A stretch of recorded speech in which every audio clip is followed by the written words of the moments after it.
A small boy in a too large hoodie stands alone on the far edge of the playground. 3 older boys circle him like wolves that have learned cruelty is a sport. One of them shoves the child hard, the boy hits the cracked asphalt and the air leaves his lungs in a soundless gasp. Adele Wilkinson sprints across the yard without thinking, throws herself between them, and takes the next elbow meant for the boy directly to her ribs. The bullies laugh until they notice the man in the faded leather jacket leaning against the chain-link fence, arms folded, eyes lethal. He has just decided an entire school is about to burn. The alarm rips her out of sleep at 5:47 a.m., the same brutal electronic shriek every weekday for the last 6 years. Adele slaps the cracked phone silent and lies still for 3 breaths, feeling the cold of the apartment sink through the thin blanket and into her bones. The radiator clanks once, gives up, and dies again. Outside the single window, February darkness presses against the glass like it owns the place. She can smell yesterday's coffee grounds, the faint mildew that never quite leaves the bathroom, and the sour ghost of the tuna sandwich she ate for dinner because it was the last can. She is 31 and feels 50. The kitchen table is a war zone of envelopes. Red final notice stamps glare up at her like fresh blood. The top one is from Willow Ridge Memory Care, $4,412 due in 4 days or her father loses his bed. She does not open it again, she already knows every word by heart. Beneath it sit the electric bill, the car insurance, the credit card statement with its 29.9% interest that laughs at her teacher's salary. She stacks them neatly, face down, the way she stacks everything she cannot fix. The shower is a punishment, ice needles for 30 seconds before it remembers lukewarm. She stands under it anyway, teeth clenched, counting backward from 100 so she does not scream. Yesterday's black skirt and gray sweater hang on the back of the door because the laundromat ate her last 5 quarters 3 days ago. She pulls them on, runs fingers through dark hair still wet enough to drip down her collar, and grabs the travel mug that lost its lid sometime last spring. The 10-year-old sedan coughs itself awake on the 3rd try. The check engine light has been on so long she has named it Anthony, after the kid who never complains even when the world is clearly trying to break him. She backs out of the parking space between 2 rusted pickups, windshield wipers fighting a losing battle against the frost, and heads toward Lincoln Elementary. The school appears through the gray morning like a tired animal that never quite managed to die. Paint peels from the cinderblock walls in long tired curls. The flagpole rope slaps metal in the wind. Half the playground equipment is wrapped in yellow caution tape that flaps like surrender flags. Budget cuts, the district says. Safety liability, the lawyers say. Adele parks in the visitor spot because the staff lot is already full of people who arrive early to pretend everything is fine. Inside, the halls smell of bleach and despair. Fluorescent lights buzz overhead like dying insects. She nods to the janitor, Mr. Torres, who raises his coffee in silent salute. They both know the 5th floor toilet has been broken since October. They both know no one is coming to fix it. Principal Hargrove's office door stays closed, as always. Rumor says he spends his days on fantasy football sites and grant applications that never get submitted. Adele has not seen him face to face since the September staff meeting where he told them to smile more because morale is a choice. Her classroom is 112, ground floor, windows that look out on the portable classrooms and the chain-link fence beyond. She unlocks the door, flips the lights, and breathes in the familiar smell of dry erase markers and the lemon oil she uses to hide the mildew. 26 desks wait in neat rows. 26 faces will fill them in 41 minutes, some hungry, some angry, some already defeated at age 10. Anthony Cabrera is always first. He slips in at 7:19 every morning, hoodie up, backpack clutched to his chest like a shield. 9 years old, 3rd grade, reading at 6th grade level, math at 7th. He never speaks unless called on, and even then his voice is so quiet she has learned to lean close. His drawings are meticulous cityscapes with impossible skyscrapers and hidden doors. When she asks who lives in the buildings he says no one yet, but someday they will be safe. His mother works 2 jobs and is never there for drop-off. His father is a name on a form that says unknown. Adele keeps an extra granola bar in her desk for the mornings his eyes are too hollow. She has never told anyone she buys them with her own money. The day grinds forward in the way public school days do: bells, lesson plans, bathroom passes, the slow erosion of hope. She teaches fractions to children who count change for lunch.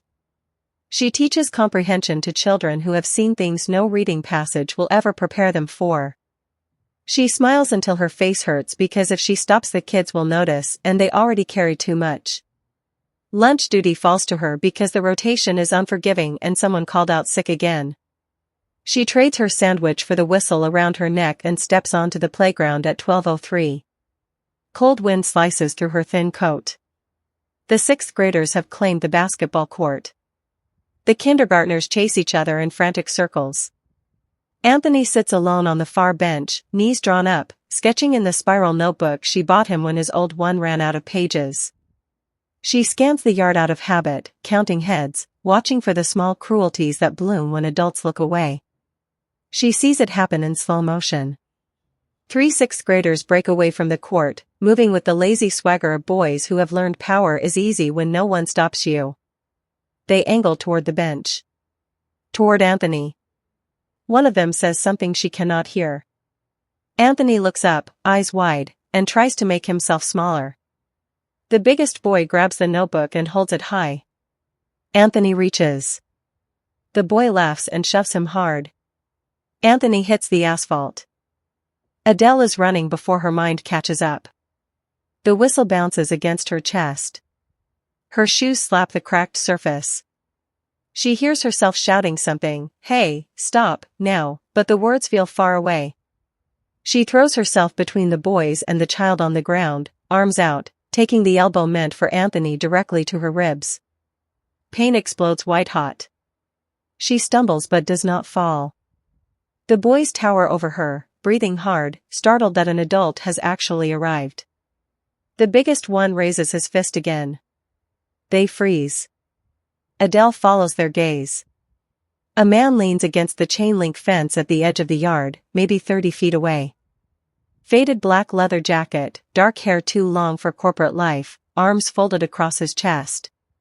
He is utterly still, but something in the set of his shoulders, in the flat winter light catching his eyes, makes the air itself feel dangerous. The boys take one collective step back. Adele straightens, ribs screaming, and plants herself firmly over Anthony. The boy's small hand clutches the hem of her coat. The man at the fence does not move, but Adele feels the weight of his stare like a promise and a threat all at once. The sixth graders mutter excuses and scatter toward the basketball court, suddenly eager to be somewhere else. Only then does the man push off the fence. He turns, hands in his pockets, and walks away along the sidewalk without looking back. Adele helps Anthony to his feet. His lip is split. His notebook lies torn in the dirt. She brushes gravel from his palms and tells him he is safe now, even though they both know safety is temporary here. She does not yet know that the quiet man in the leather jacket has a name the entire city whispers with fear and envy. She does not yet know that he owns half the skyline Anthony draws in careful pencil lines. She only knows that for one brief moment, someone else saw what she sees every day and decided it was unacceptable. The thought is the only thing that gets her through the rest of the afternoon, through the paperwork and the parent phone calls and the ache in her ribs that will bloom purple by morning. Because somewhere out there, a man with lethal eyes has just declared war on the world that keeps hurting children. And Adele Wilkinson, 31 going on 50, underpaid, exhausted, and suddenly, fiercely unafraid, is about to stand in the middle of the battlefield. Adele's ribs throbbed where Kyle Decker's elbow had landed, a hot, spreading bruise that felt like a fist still buried under her skin. She stayed bent over Anthony, one arm braced across his small chest, the other planted on the asphalt so she could keep her body between him and the 3 boys who had decided today was the day they would break something that could not be fixed with duct tape. Back. Up. Her voice came out low, the kind of calm that lived right on the edge of shaking. Names. Now. The tallest one, Kyle Decker, 6th grade, perpetual smirk, principal's nephew, rolled his shoulders like this was still a game. Or what, Miss Wilkinson? You gonna write us up again? He flicked Anthony's torn notebook with one sneaker. Pages fluttered across the gravel like wounded birds. Adele straightened slowly, every inch costing her. Kyle Decker. Mason Ruiz. Jaden Carter. She said each name the way other people load guns. You just assaulted a third grader. That's a police report. That's suspension. That's the end of basketball season, baseball season, whatever season you think makes you untouchable. Step away from him. Kyle laughed, the sound sharp enough to cut. My uncle runs this place. You're not calling anybody. He swung again, lazy and contemptuous, aiming for Anthony's shoulder now that Adele had shifted. She moved faster. The punch caught her just below the sternum, driving the air from her lungs in a silent explosion. Pain whited out the edges of her vision. She staggered but did not go down. Anthony made a small, wounded sound behind her. Over Kyle's shoulder she saw the boy's eyes widen, pupils shrinking to pinpricks. Their swagger melted off them like cheap paint in the rain. Mason actually took a step back, hands rising in automatic surrender. Adele followed their gaze. The man in the faded leather jacket was no longer leaning against the fence. He was walking toward them. Not fast. Not slow. Just inevitable. Each boot fall landed with the soft finality of a gavel. The space between him and the playground shrank with every heartbeat. The wind caught the edges of his jacket and snapped them like flags. His hands hung loose at his sides, but something in the way his fingers curled made Adele think of steel cables wrapped in skin. Kyle turned, mouth still open on whatever insult he had been ready to spit. The words died. The man stopped 5 feet away. Close enough for Adele to see the faint scar that cut through his left eyebrow, the stubble that said he had not bothered to shave for days, the eyes the color of winter water, flat, cold, and ancient. No one spoke. Somewhere behind them a kindergarten class squealed on the swings, but the sound felt miles away, muffled by the sudden vacuum of fear. Principal Decker burst out of the side door then, tie crooked, face blotched red from running. He took in the scene, Adele half-crouched, Anthony clutching her coat, 3 sixth graders frozen mid-crime, and chose the path he always chose. All right, everybody calm down, he barked, voice pitched too loud. Misunderstanding. Boys, get to class. Anthony, you know better than to wander off alone. Miss Wilkinson, we'll discuss this later. He reached for Anthony's arm as if the child were a stray dog to be dragged back to its kennel. The man in the leather jacket spoke for the first time. Touch the boy again, he said, quiet enough that every word had to be leaned into, and you'll never touch anything with those hands. The sentence landed like a blade between stones. Principal Decker's hand froze mid-reach. Kyle's face drained of color so fast Adele thought he might faint. Mason made a small choking noise. Even the wind seemed to pause. Adele had no idea who this stranger was. She only knew that every adult instinct she possessed told her to get Anthony out of the open, now. The bruise in her ribs pulsed with her heartbeat, but she forced herself upright. The man's gaze flicked to her, brief, assessing, almost gentle. Then back to the boys and the principal, where it hardened again. Take Anthony inside, he told her. His voice was low, steady, the kind of calm that came after decisions had already been made in darker rooms. I'll handle this. She should have asked questions. She should have demanded identification, explanations, authority. Instead she found herself nodding once, the way soldiers nod at captains they have never met but instinctively trust. Come on, sweetheart, she whispered to Anthony. He let her pull him up. His fingers dug into her sleeve so hard she felt the tremor travel all the way to her elbow. Together they walked past the silent semicircle of bullies, past Principal Decker whose mouth opened and closed like a fish discovering air, past the man in the leather jacket who did not move, did not blink, simply stood as a living wall between the predators and the child they had chosen. Adele did not look back. She could feel the stranger's stare on her spine the same way she sometimes felt storm pressure before the sky split open. At the door she risked one glance over her shoulder. Bruno Cabrera, though she would not learn the name for hours yet, had stepped forward until he stood toe-to-toe with Kyle Decker. Whatever he said next was too quiet for anyone else to hear, but Kyle's knees buckled slightly and he nodded with the frantic jerkiness of someone who had just seen his future rewritten in a language made of consequences. Adele pushed through the heavy metal door. It clanged shut behind them, sealing out the cold and the terror and the man whose shadow suddenly felt large enough to cover the entire broken playground. Anthony's breath hitched against her side. "It's okay," she told him, even though nothing about the last 5 minutes had been okay. "You're safe now." She had no idea how wrong, and how right, those words would turn out to be. The nurse's office smelled of antiseptic and old band-aids. Adele sat on the narrow cot with an ice pack pressed hard against her left side, every breath a small bright reminder that Kyle Decker threw punches like he had something to prove. The bruise had already gone deep purple under her sweater, spreading like spilled ink. She kept her arm tied across her ribs and tried not to let the pain show on her face because Anthony was watching her with huge, frightened eyes from the plastic chair beside the cot. He had not spoken since they crossed the threshold. Not one word. His split lip had stopped bleeding, but the blood had dried in a dark comma at the corner of his mouth.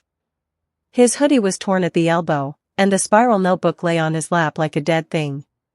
Every few seconds his fingers tightened on the spiral wire as if it might fly away if he let go. Adele reached over with her free hand and covered his cold ones. "You're safe, sweetheart. I promise." He nodded once, barely, but still said nothing. Outside the small frosted window, the playground lay empty now, the caution tape flapping in the wind like it was trying to signal something no one wanted to read. She closed her eyes and saw the man in the leather jacket again, the way the light had gone out of the boys' faces when he started walking, the absolute stillness that had settled over the yard like the moment before a bomb detonates. She did not know his name, but she knew the look. She had seen it once in the eyes of a Marine who visited career day and spoke about Fallujah in a voice so quiet the whole 5th grade held its breath. Some men carried violence the way other men carried briefcases. Neat. Ready. Certain it would be needed. The door opened without a knock. Principal Decker filled the frame, face flushed with triumph instead of shame. He glanced at Anthony, then at Adele, and the smile that crawled across his mouth was thin and ugly. "Miss Wilkinson. My office. Now." Adele stood slowly, ice pack sliding to the cot. "Anthony stays with the nurse. Nurse is at lunch." Decker's tone made it clear this was convenient. "The boy can wait here. We need to discuss your behavior." She felt Anthony's fingers clutch her sleeve. She peeled them gently away and crouched so they were eye level. "5 minutes," she whispered. "Lock the door behind me if you have to. I'll be right back." He nodded again, eyes glassy.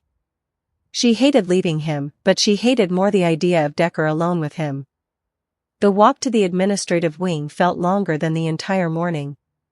Decker did not speak. He simply strode ahead, shoulders back, the swagger of a man who believed he had finally won something. Adele followed, each step jarring her ribs until sparks danced behind her eyes. His office smelled of burnt coffee and superiority. He closed the door with deliberate care and leaned against his desk, arms folded. "You assaulted 3 students," he began, savoring every syllable. "In front of witnesses. I have statements. You'll be lucky if you're only suspended pending investigation.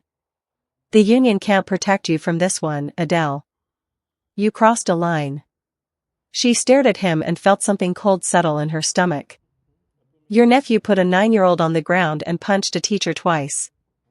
You're worried about my line? Kyle says the boy started it. You escalated." Decker's smile widened. "Family's already talking lawsuit. You'll be gone by the end of the week. Maybe longer if the board decides to press charges." He waited for her to crumble. She had seen him do this dance before, threaten, watch the fear bloom, offer mercy in exchange for silence. She opened her mouth to tell him exactly what he could do with his threats. The door opened again. The man in the leather jacket stepped inside without knocking, without asking, as if the building had simply decided to let him in. He filled the doorway the way storms fill horizons. Decker's smugness faltered. "Excuse me," Decker sputtered. "This is a private meeting." The man ignored him entirely. His gaze moved over Adele once, clinical and quick, noting the way she held her arm across her ribs, the tremor in her exhale. Then he looked at Decker the way a wolf looks at something already bleeding. Outside the window, in the staff parking lot, Bruno Cabrera stood beside his late wife's battered pickup and pressed the phone to his ear. The call connected on the first ring. "Marcus," he said quietly. "Lincoln Elementary. The whole block.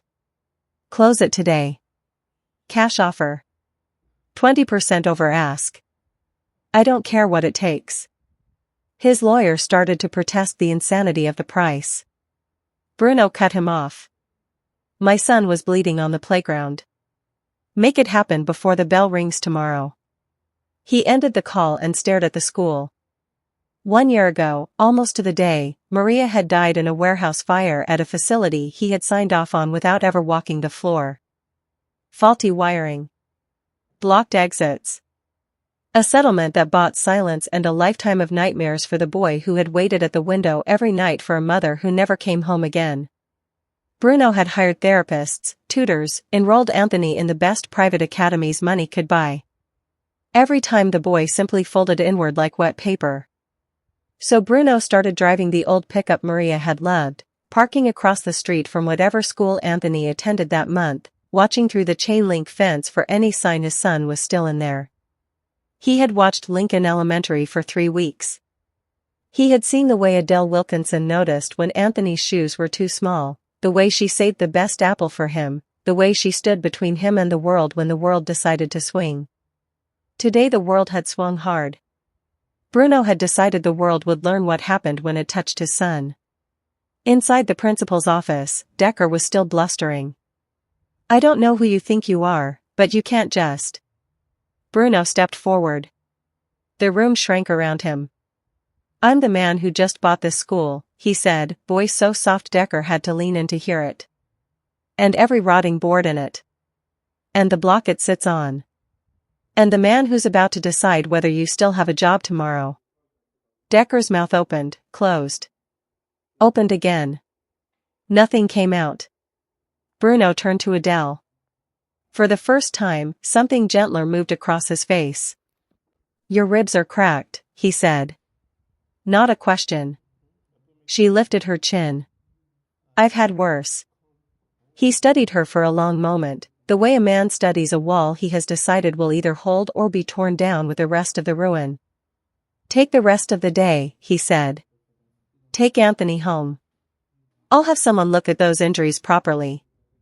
Adele found her voice. "And tomorrow?" Bruno's smile was small, sharp, and utterly without warmth. It was the first time he had smiled all day. "Tomorrow," he said, "this place starts belonging to the people who actually give a damn about the kids in it." He turned back to Decker, and the smile vanished as completely as if it had never existed.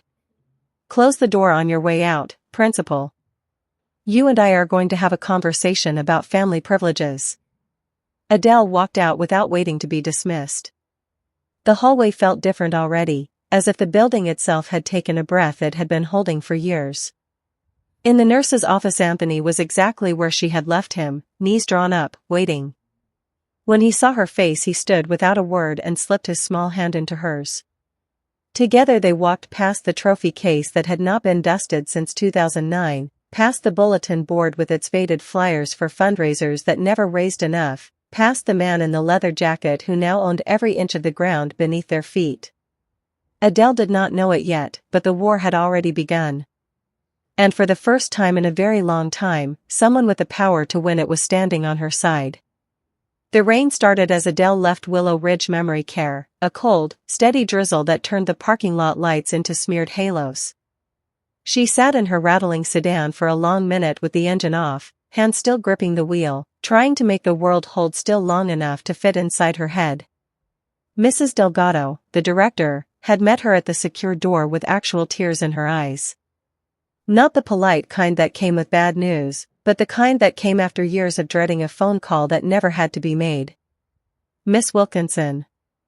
Adele, someone paid your father's balance. All of it. Past, present, and a permanent trust for the rest of his life. He's being moved to the new garden suite tomorrow. Private room, south windows, the one with the bird feeders he loves. Mrs. Delgado had pressed a trembling hand to her mouth. I don't know who you know, but they just gave your dad years he wouldn't have had. Adele had stood in the hallway that smelled of vanilla and antiseptic and felt her knees try to fold. She had managed to ask the only question that mattered. Was there a name? Mrs. Delgado shook her head. Just an attorney. Said the donor wished to remain anonymous. Adele had walked to her father's room anyway, needing to see him, needing something solid.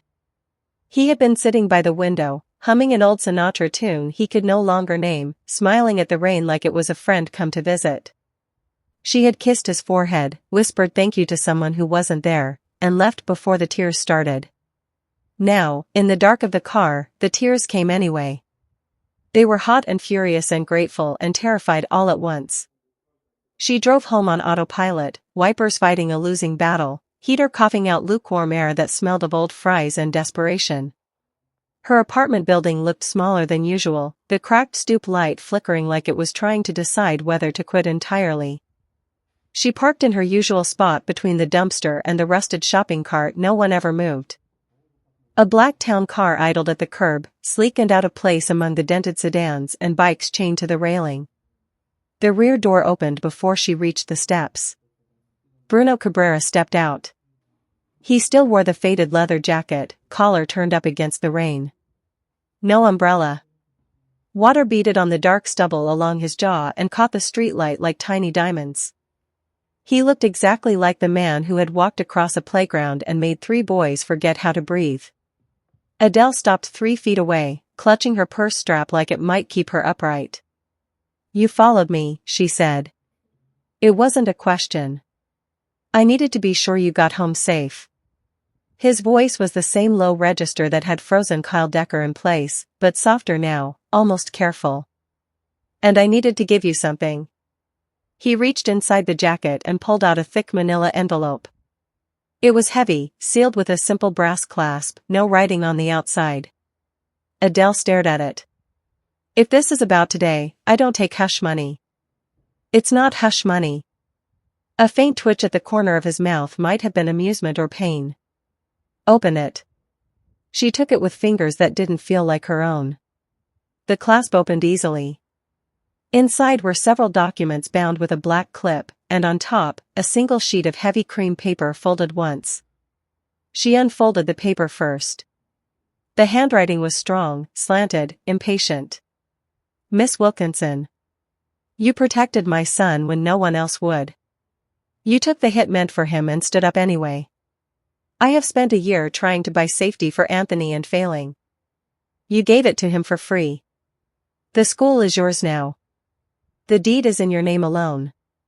The operating fund is 7 figures and replenished annually. Spend it on books, heat that works, doors that lock, teachers who stay. Spend it however you decide children deserve. The only condition, never stop being the teacher who runs toward danger. The world has too few of those. Thank you for giving me back a piece of my son I thought was lost forever. Bruno Cabrera. Adele read it twice. The words blurred, then sharpened, then blurred again. She flipped to the next page and saw the deed, Lincoln Elementary School and the entire surrounding block, transferred to Adele Marie Wilkinson, sole owner, effective today. The next pages were trust documents, bank routing numbers, signatures already notarized in triplicate. Her knees decided they were done. The envelope slipped from her fingers and would have hit the wet pavement if Bruno hadn't caught her elbow first. His grip was steady, warm through her damp coat sleeve, the same way he had once caught a woman named Elena years ago when grief had tried to put her on the ground. Breathe, he said quietly. She couldn't. Air came in small, useless sips. This is insane, she managed. You can't give me a school. I already did. I'm a teacher, not not an owner. I don't know how to run. You already do, he said. You've been running it on spite and granola bars for years. Now you'll have more than spite. Rain slid off the ends of his hair and down the leather of his jacket. He didn't seem to notice. Adele looked at the envelope in her shaking hand, then up at him. Why? He was quiet long enough for a car to pass, headlights washing them both in brief white. Because someone should have run toward my wife the day she needed it, he said at last, voice rough.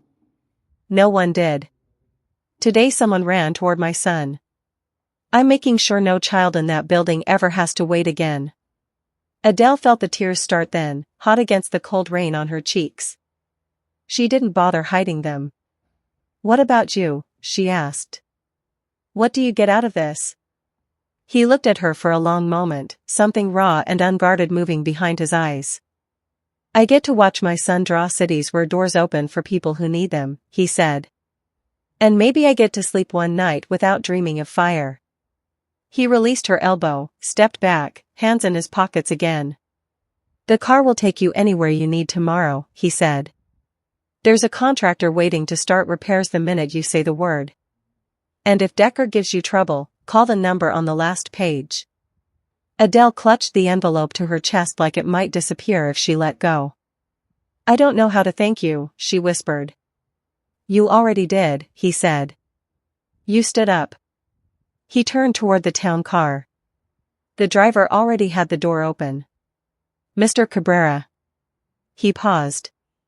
Anthony, she said. He's brilliant. And he's kind. Whatever you're afraid he lost, it's still in there. Bruno's shoulders rose and fell once, a breath he maybe hadn't meant to take. I know, he said, so quietly she almost missed it. I saw it today. Because of you. Then he was gone, swallowed by the dark interior of the car. Taillights disappeared around the corner, leaving only the rain and the impossible weight of an entire school in her hands. Adele stood on the wet sidewalk a long time, envelope against her heart, tears mixing with the drizzle until she couldn't tell which was which. Tomorrow the building that had been breaking children for years would belong to someone who had never stopped trying to hold it together with tape and love and sheer stubborn will. Tomorrow the heat would work. The doors would lock. The caution tape would come down. Tomorrow she would walk into Lincoln Elementary as its owner, and the first thing she would do was find Anthony Cabrera and tell him the playground was safe now. Tonight she stood in the rain and cried for every child who had ever needed someone to run toward them, and for the man who had finally given her the chance to catch them all. The rain stopped the morning Adele Wilkinson walked back through the chain-link gate as owner, and it never quite dared to fall on the school again.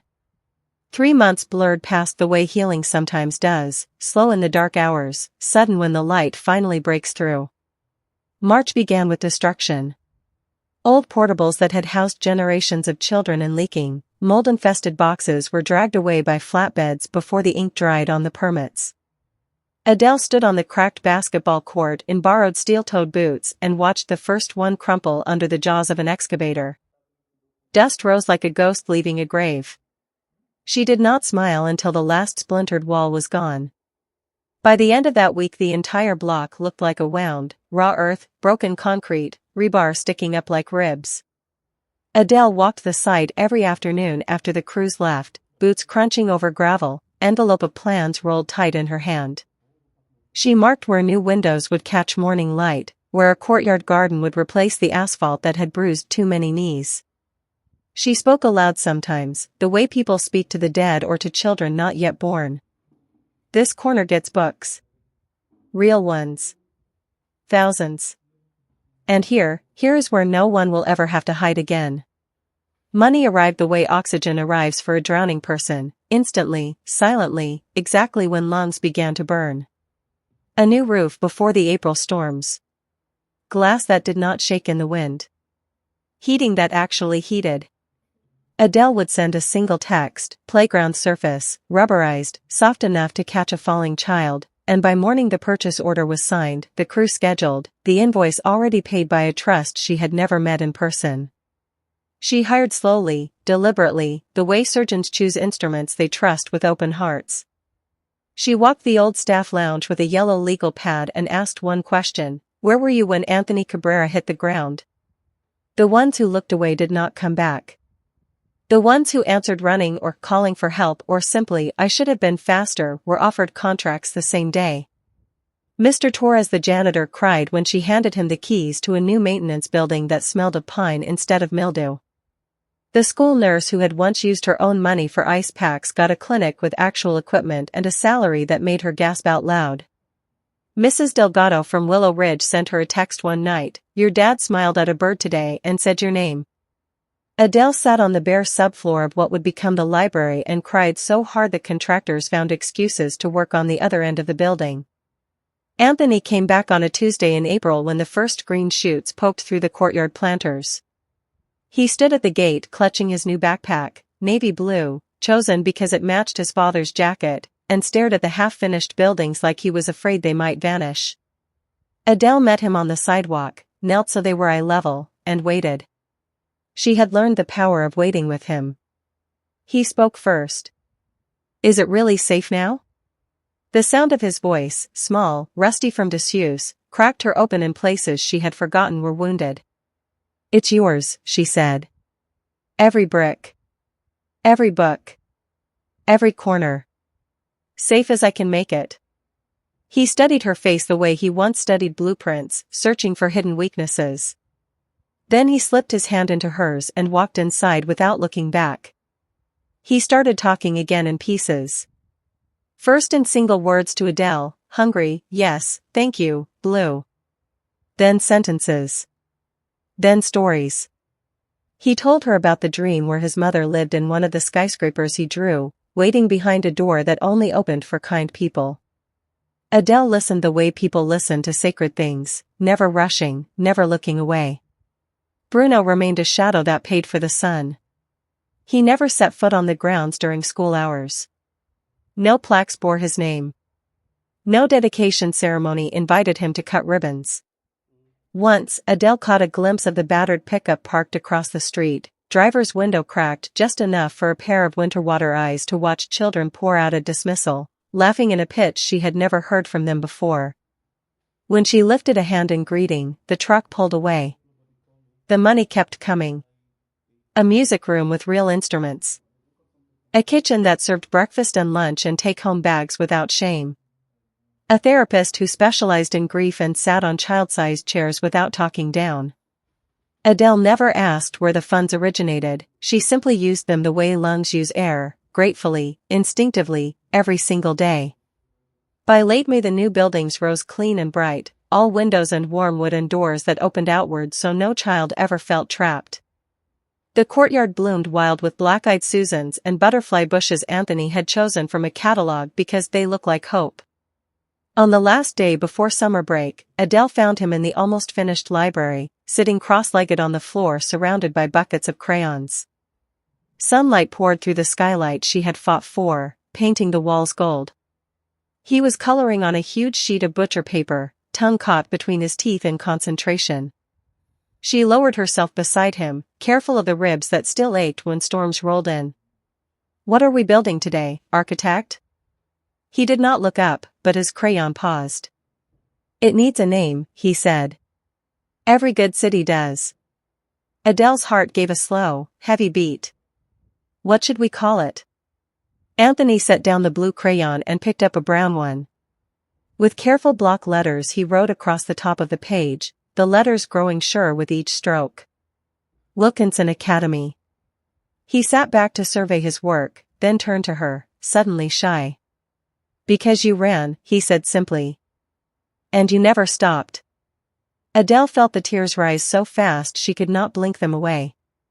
One slipped free and landed on the paper, darkening the W. Across the room, in the doorway neither of them had heard open, Bruno Cabrera stood frozen.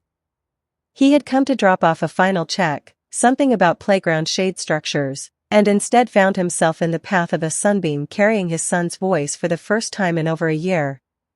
The crayon squeaked across the page. The name took shape.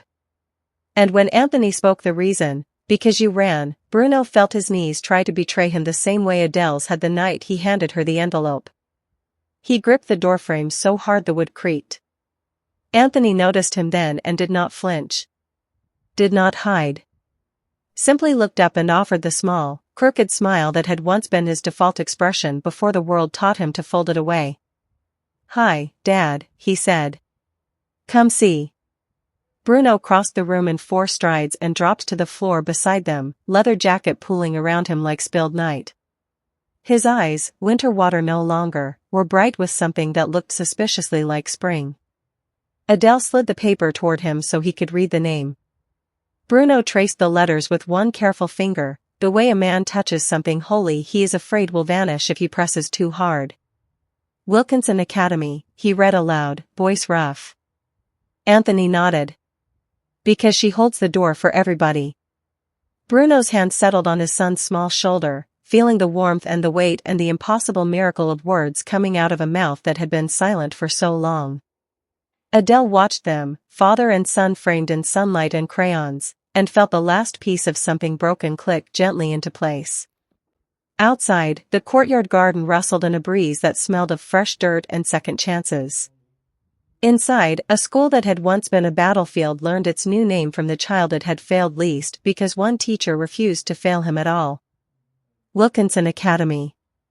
The words looked right on the page, the way some truths look right the first time they are spoken aloud. And somewhere in the city, a man in a faded leather jacket finally started to believe that ruins could become sanctuaries if someone loved them fiercely enough to stand in the wreckage and demand better. 3 months. From broken concrete to a name written in crayon and hope. It felt like forever. It felt like the beginning. The morning of the ribbon cutting broke clear and bright, the kind of September day that felt like the city itself had decided to apologize for every hard winter it had ever given them. Blue sky stretched wide over the new roofs of Wilkinson Academy, glinting off windows that no longer rattled and off the brass letters above the entrance that spelled the name Anthony had chosen with a brown crayon 4 months earlier. They had closed the entire block for the ceremony. Sawhorses held back a crowd that spilled across both sidewalks, parents who had once dreaded drop-off, children in new uniforms the color of midnight and sunrise, reporters who still could not believe the quiet billionaire had bought a failing elementary school and handed it to a third-grade teacher with cracked ribs and a stubborn heart. Adele stood behind the temporary podium on the front steps, hands resting on the polished wood, feeling the bruise beneath her navy dress throb in gentle reminder. The dress was simple, sleeveless, the exact shade of the jacket Bruno had worn the day everything changed. She had not planned the match, the saleswoman had simply held it up and said, "This one trusts you to be brave," and Adele had known it was the only thing she could wear today. Microphones clustered like metallic flowers. Cameras clicked in restless rhythm. Somewhere a drone hummed overhead, trying to capture the courtyard garden where black-eyed Susan still bloomed defiant and late. She looked out over the crowd and found them immediately. Bruno sat in the front row, no longer hiding across the street. He wore a charcoal suit that cost more than most cars, but the leather jacket was folded neatly on the seat beside him like an old friend invited to witness. His hand rested on the back of Anthony's chair. Anthony, 9 years old and suddenly, impossibly tall, leaned against his father's side, one small hand wrapped around Bruno's fingers. He was laughing at something the girl next to him had whispered, mouth open, eyes bright, the sound of it carrying clear to the steps where Adele stood. She felt her own heart crack open in the best possible way.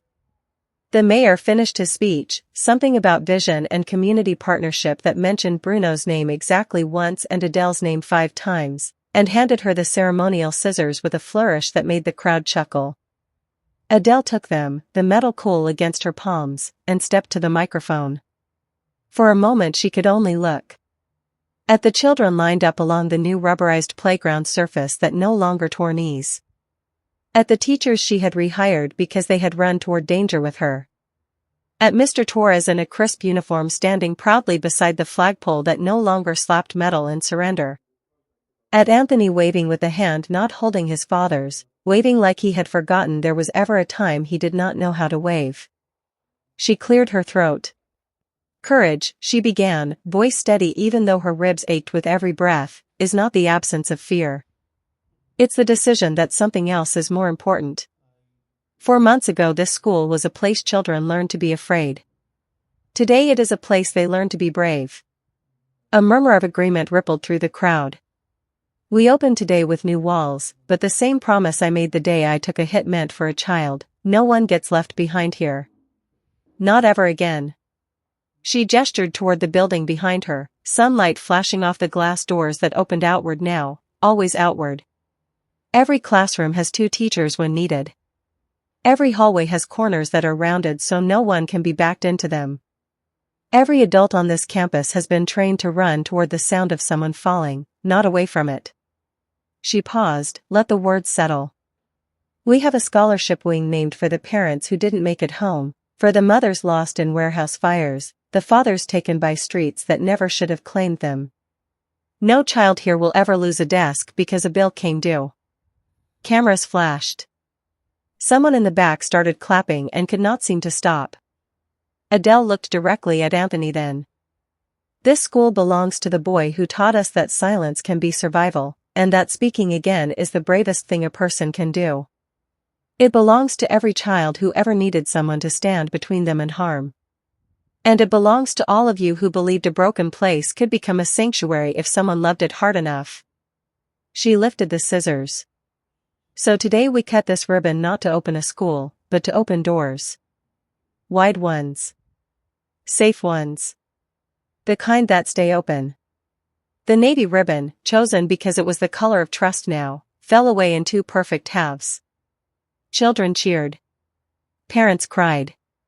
Reporters shouted questions that were lost under the sudden swell of music from the new sound system, something bright and hopeful Adele had let Anthony pick.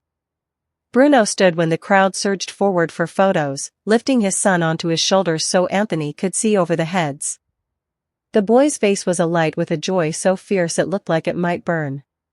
He waved both arms at Adele, and she waved back with the scissors still in her hand, laughing through the tears she had promised herself she would not cry on camera. Across the street, half hidden behind a parked delivery van, former Principal Decker watched in a rumpled coat 2 sizes too big for the man he had become. Unemployment had not been kind.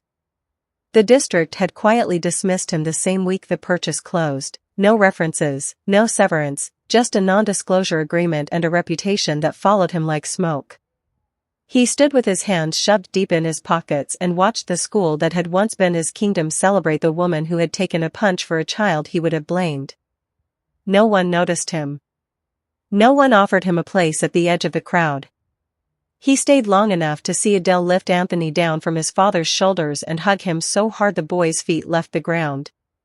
Long enough to see Bruno Cabrera rest a hand on Adele's shoulder, steady, proud, the hand of a man who had learned that power used to protect was the only kind worth having. Then Decker turned and walked away, footsteps swallowed by the sound of children running through doors that would never again be locked against them. Inside the new courtyard, Adele set Anthony down and found Bruno waiting.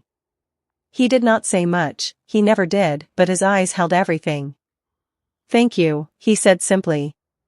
She shook her head. "You gave me the bricks. They gave me the reason." Anthony tugged both their hands. "Come see the library mural." They let him lead them through the front doors, wide, welcoming, impossible to slam, and down hallways painted the soft yellow of morning. Children's artwork already lined the walls, cities with doors that opened for everyone, gardens where no one was ever alone. At the library entrance a dedication plaque gleamed, small and unobtrusive, exactly where Adele had insisted. Wilkinson Academy. For the ones who run toward danger. So no child ever has to run alone. Bruno read it twice. When he looked up his eyes were bright in a way the cameras had not caught. Anthony pulled them inside where the mural, floor to ceiling, painted by the art teacher Adele had rehired first, showed a playground at sunset, children of every color holding hands in a circle that had no end. In the center stood a woman in a navy dress with her arms outstretched, and every child was running toward her. Adele felt Bruno's hand settle warm at the small of her back, steady as the day he had caught her elbow in the rain. Outside, the city kept moving, loud and indifferent and unaware that one square block had quietly become the safest place in it.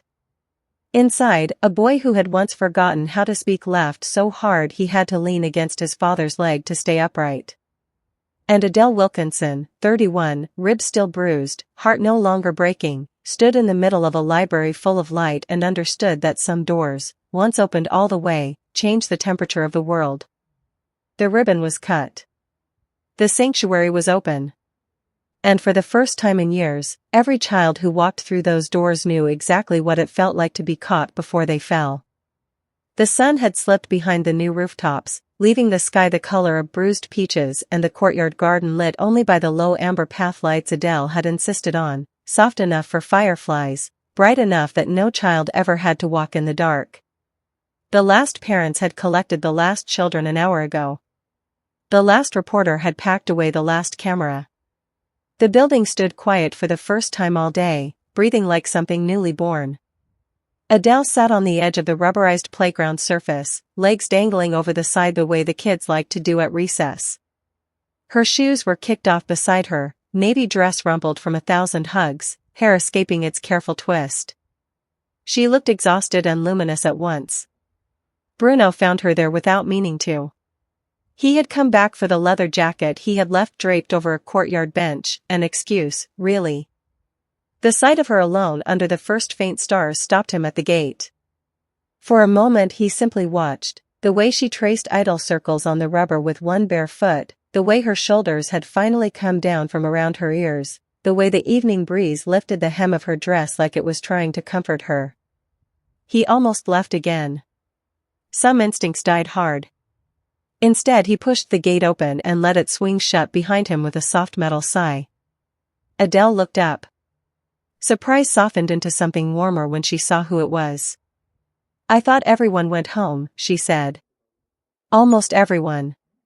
He crossed the playground slowly, hands in his pockets, boots quiet on the new surface. When he reached her he did not sit, not yet. He simply stood close enough that the light caught the faint lines around his eyes, lines that had deepened the year Anthony stopped speaking.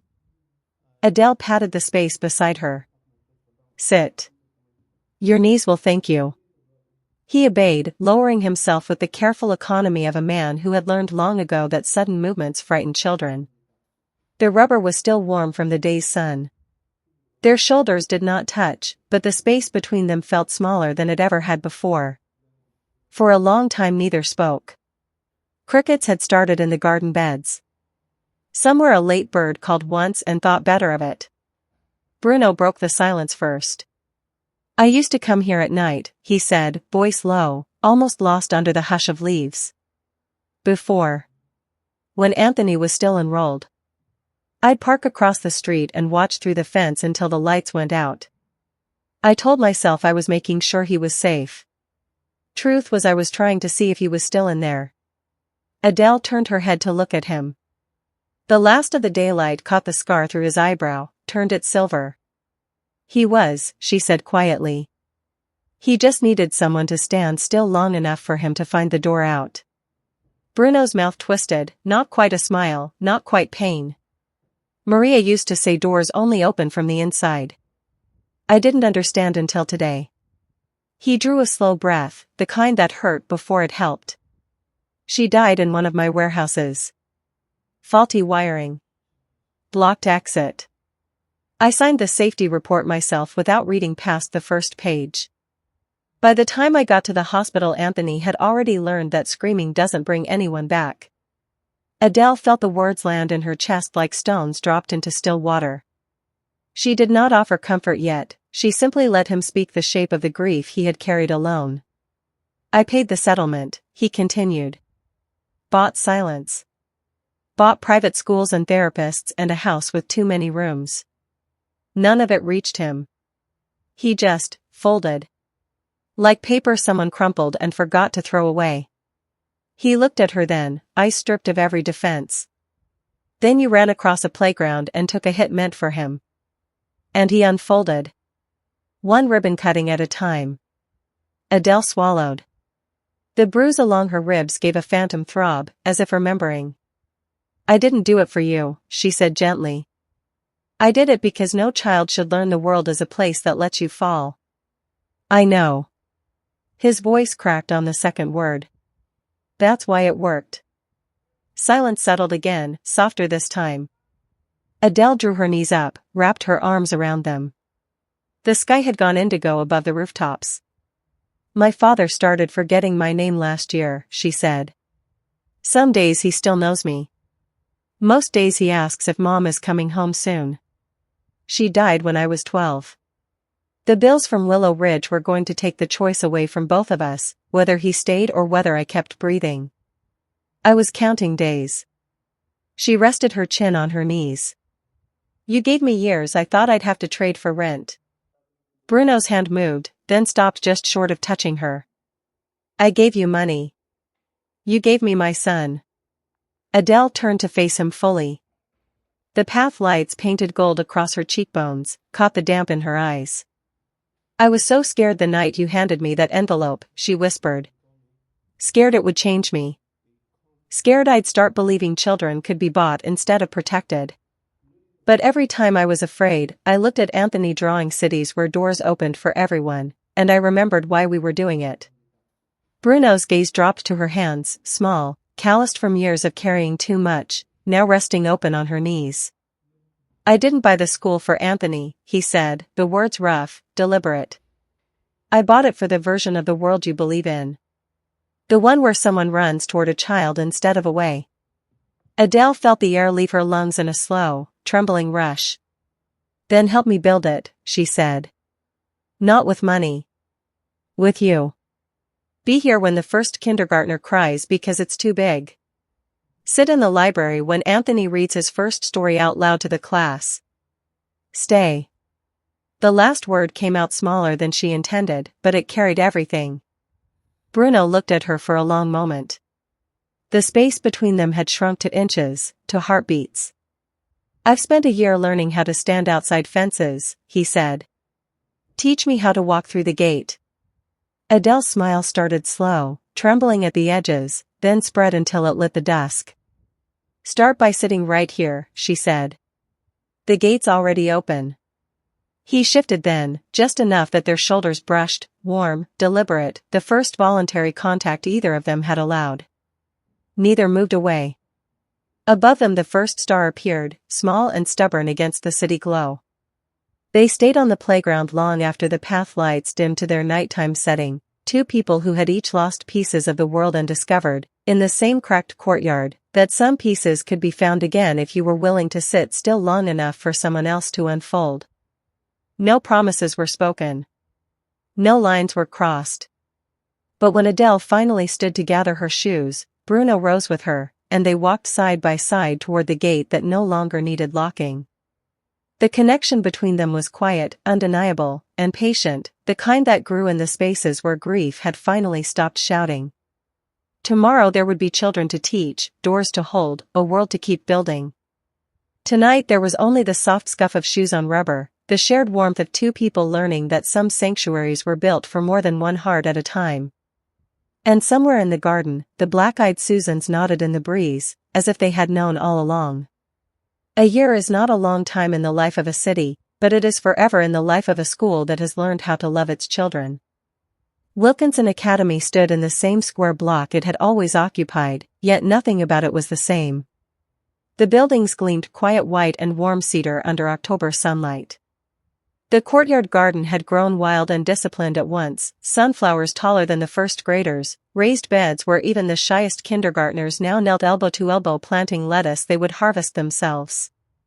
A mural of open doors wrapped the entire east wall, added to every month by whatever child needed to paint their name into something permanent. The waiting list had passed 3,000 names before Adele stopped counting. Families moved across state lines for the chance at a single open spot. Reporters still came, though less often now. The miracle had become ordinary excellence, the kind that no longer needed headlines to prove it was real. Adele walked the hallways in the same practical flats she had worn the day she took a punch for a child, but the navy dress had been replaced by tailored trousers and soft blazers in colors chosen by the student council. She was head of school now, a title she accepted only after the board threatened to name the position after her if she refused.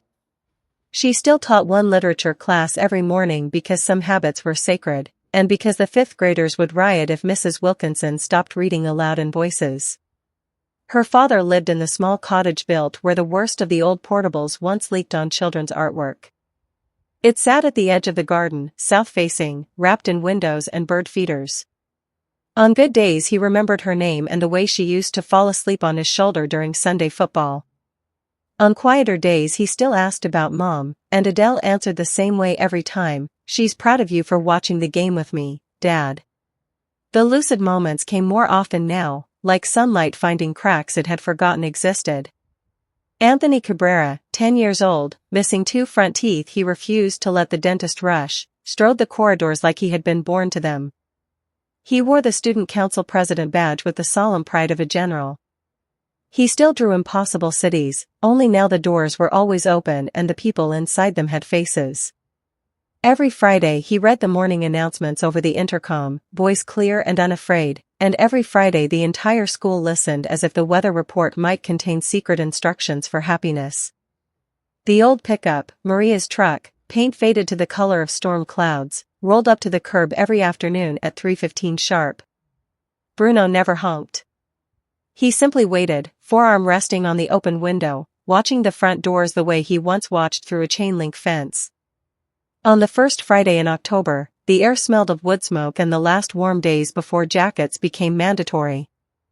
Adele stepped out of the building with Anthony's backpack slung over one shoulder and his latest architectural drawing rolled carefully in her hand. Anthony spotted the truck and took off running, shoes slapping the new rubber pathway, council badge flashing like a medal. He yanked the passenger door open and climbed in with the fluid confidence of a boy who had forgotten there was ever a time the world felt too large. Adele followed at a walk, the rolled drawing tapping against her thigh. She reached the truck just as Anthony finished buckling his seatbelt and launching into a breathless report about the new composting system the third graders had voted in. Bruno's eyes, winter water turned summer lake, met hers over the top of his son's head. The year had softened the edges of his face the way water softens stone. The leather jacket hung in the back window now, replaced by a navy blazer that still looked slightly foreign on him. He wore it because the student council had decided teachers and parents should match on spirit days, and Bruno Cabrera had learned that some rules were worth following. Anthony paused mid-sentence, suddenly aware he was the only one talking. "I'm gonna go look at my drawing in the back," he announced with the transparent cunning of a 10-year-old playing matchmaker. He unbuckled, slipped between the seats, and disappeared into the pickup's small rear cab, pulling the privacy curtain that definitely had not been there last year. Silence settled, sudden and electric. Bruno's fingers drummed once on the steering wheel, then stilled. "I practiced this," he said, voice low, almost amused at himself. "About 40 different ways. None of them sounded right." Adele leaned against the open window, the rolled drawing resting on the sill between them. "Try me," she said. He looked at her, really looked, the way he had learned to do over 12 months of shared silences, of watching her kneel to tie a kindergartner's shoe, of listening to her read aloud in voices that made entire classrooms lean forward. The way he looked at her when she laughed at Anthony's terrible jokes, when she stood in the rain to greet the last bus, when she danced with her father in the cottage garden to music only he could hear. "I used to think power was owning things," he said. "Buildings. Companies. Silence from people who could ruin you. Then I watched you build an entire world out of showing up every day for children who had nothing left to believe in."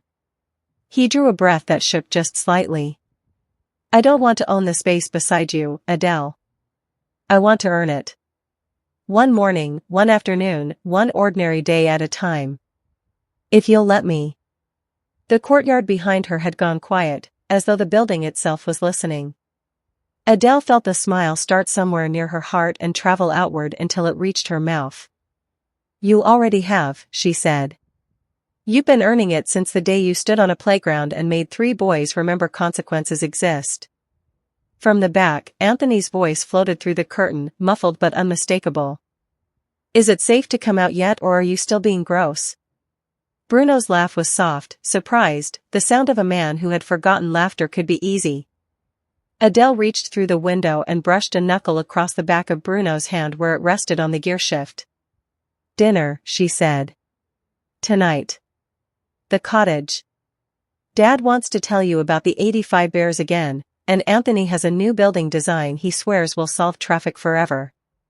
Bruno turned his hand palm up, an offering and a question. She let her fingers settle into his without hesitation. Every night, he said. If you'll have us. From the back seat came the dramatic groan of a child who had definitely been listening the entire time. Adele's smile widened until it felt like sunrise. Then come in when you're ready, she said. The door's open. Bruno lifted her hand and pressed a kiss to her knuckles, brief, reverent, the first one either of them had allowed in a year of careful almosts. Anthony whooped once in victory and scrambled back into the front seat, already launching into an explanation of cantilevered supports. Adele stepped back as the old pickup pulled away from the curb, father and son silhouetted against the golden afternoon, her hand still tingling where Bruno's lips had been. She stood on the sidewalk long after the truck turned the corner, watching the place where they had disappeared, feeling the same quiet certainty she had felt the first time Anthony spoke her name without fear.